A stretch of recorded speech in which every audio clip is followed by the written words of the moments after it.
Hello from the Music Interview Corner. I'm here at Hellsinki Metal Festival and I have the honor to talk to Joel from the AMITY Affliction. Hi, Joel. Hi, how are you? Good, good. I'm so happy that you're taking time for this interview with us. Of course. How does it feel for you to play today at the Hellsinki Metal Festival? It's pretty crazy being on the same lineup as Satyricon, so that's something. Yeah, I mean, it's cool. It's the first time we've ever been to Finland. I'm pretty sure. I don't think we've ever come here before, so it's cool. I just wish we had a bit more time, like a few days to check it out, but that's how it is. How do you like it so far, or did you just see the ride from the airport? Just saw the ride from the airport and then to the hotel to sleep because we were up at like 4 o'clock this morning, and then play the show and then go back to bed. Yeah, because we have to leave at 5 a.m. tomorrow, so... Oh no, I would just have suggested to take a little walk in the Finnish forest if you would have time, because it's so beautiful, but I guess then you just want to sleep with that busy schedule. Well, I don't know. What time does the sun go down? Oh, right now around 9. We still have this like Finnish nightless nights. Yeah. So I think probably after we play, I'll go for a little stroll around and then... I would recommend it. Bed. Yeah. Very relaxing. Last year in May, you published your 8th studio album, Not Without My Ghosts. How was the recording process? Where did we record that one? I don't even remember where we recorded. Oh yeah, I do. We recorded it right at the beach on the central coast of Australia, so it was beautiful. We don't really need to be in fancy studios anymore, so although we did have one then, but Aaron's vocals were done in a room with mattresses, and that's it. Yeah. And where did you do your vocals? Just in a proper studio, just because they had a better microphone, and otherwise we would have to set up a different microphone every time for Aaron and I, so it was just easier. And do you have a favorite song on Not Without My Ghosts? I couldn't tell you. I don't actually listen to our songs after we've finished recording, and I didn't listen to that one for like 6 months. Like until 6 months after it was finished. I don't know why. Some of them are just like that. I like that album. I like the return to heavier music. Is much more enjoyable for me. And do you have a favorite song on Not Without My Ghosts? No. Don't like the whole thing? I just can't think of anything right now. Probably I See Dead People, probably. Yeah. Oh, Hell Down Here. Yeah, there you go. Hell Down Here, yeah. I really like the title song, Not Without My Ghosts. Yeah. And you also have an amazing music video for that song. Yeah, I liked that song. I guess it was like a bit softer and people didn't really care about it. Maybe that's why it stands out to me. Yeah, it's possible. Yeah, and it was nice to do that music video. I handle most of the music videos, and I just always wanted to do that kind of noir, like horror-ish looking music video. So it was fun. It was like just in a warehouse in Melbourne. So super fun. It looks cool. It looks very cinematic. Yeah. Well, the guy we worked with does sort of like really arty, short movies. So it was cool. Your lyrics are often very personal and dealing with topics like depression, anxiety, suicide and substance abuse. And I also heard you say in previous interviews that music is like a coping mechanism for you. Yeah. What would you say is the most personal song you've ever written, if you can even pick one? Well, I mean, I don't write unless I'm feeling it, so every song is personal. I mean, I've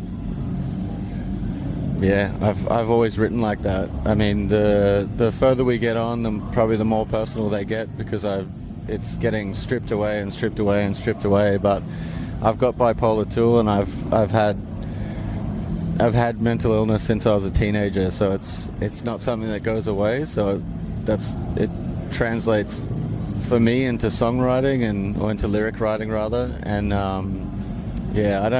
no song is less personal than any other song. I wouldn't write it if I didn't feel it. And what is your songwriting process? Do you have a certain process? Well, we all have iPhones or smartphones these days, so it's like having a notepad in my pocket 24/7. So it's just usually it comes to my mind if I'm feeling a certain way, and I just write it down immediately.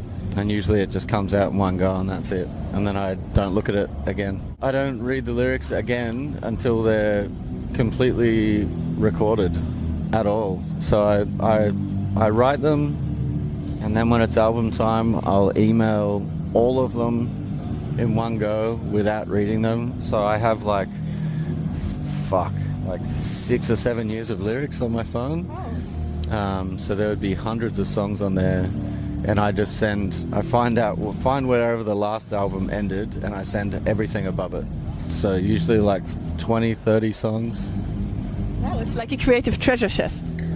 Yeah, yep. Cool, and you have a busy tour schedule. Earlier this year you toured the US, and now you're on a European summer and festival tour. What do you do to keep up the energy while you're touring? Coffee. Yes, I can see that. Yeah, and I don't know, it's fun. It's a good job, so it doesn't take much. It's pretty enjoyable. I've become obsessed with golf. Yeah. Very relaxing, I guess. Well, I don't know about relaxing, but it's a good time killer. In Finland we play frisbee golf. You basically kick a frisbee. Yeah, yeah, I know it. If you don't have enough time, otherwise I would recommend to try, but maybe next time. Yeah, I don't know about that. We've had some people in America come out and they can throw it like 300 meters or something. That's insane.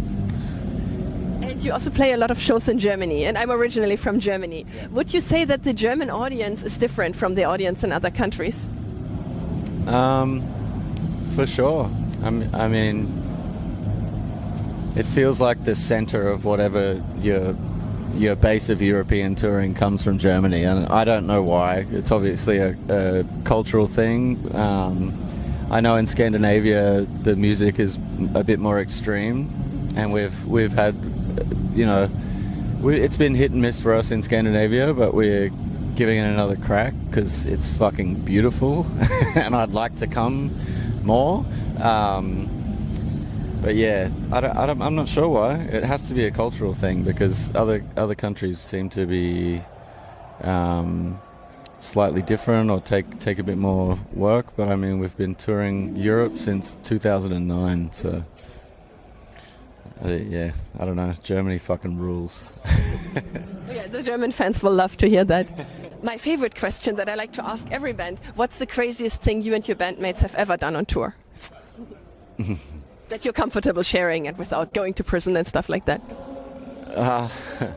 Well, there was a tour in 2009, I think, and I think someone stole this car. But anyway, we played this show in the UK, and the car was in the way of us getting out, and there was no one around.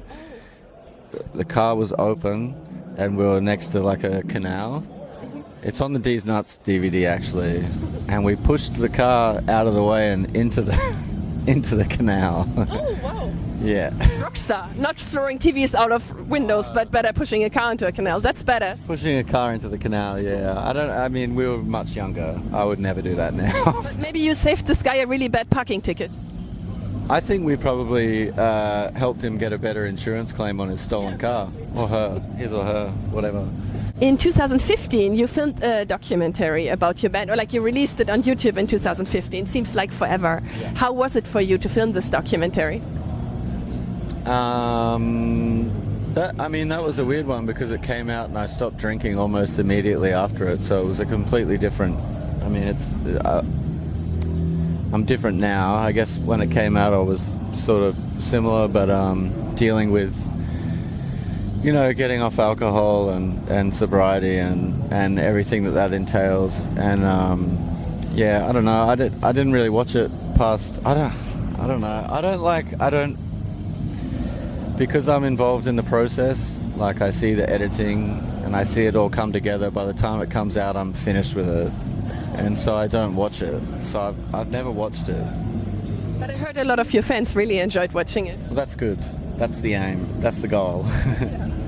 And what's your biggest dream for the future? Just to be able to keep going. I'm pretty happy. Yeah. That's good. Yeah. Oh, and maybe a funny question. Who in your band? I see you have a lot of tattoos. Who in your band has the most tattoos? Is it you? Aaron. Oh. Yeah. Easily. Okay. I think he's only got his bum left. I think. Yeah. Yeah. Just. But you were in second place?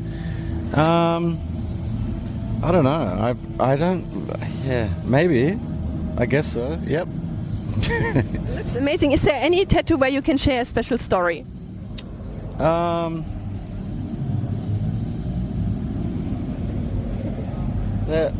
This you can't see it, but this Take a close up after this. this tattoo I have on the back of my leg is my friend that killed himself, and it's a selfie he took while he was taking a shit.